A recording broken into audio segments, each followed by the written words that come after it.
I recently found something truly valuable. It's called Survival MD, What to Do When There's No Doctor. It's a practical guide that helps you handle medical situations when professional help isn't available. In emergencies like natural disasters, blackouts, or even overcrowded hospitals, waiting for 911 might not be an option.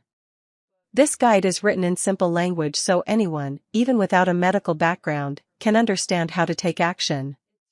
It covers everything from treating wounds, stopping bleeding, and managing infections, to recognizing signs of a heart attack or dehydration.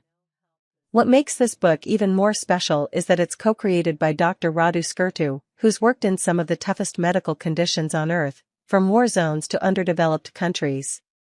The techniques are low-cost, improvisable, and don't require fancy equipment. I learned how to create a tourniquet, rehydrate someone with salt and sugar, and even handle heatstroke and frostbite. It's not just about first aid, it's about having real confidence in critical moments. Now I keep this guide next to my emergency kit, because knowing what to do can save a life. This isn't fear-based, it's about being prepared, calm, and in control when it matters most. If you want a real health backup plan for you and your family, this is it.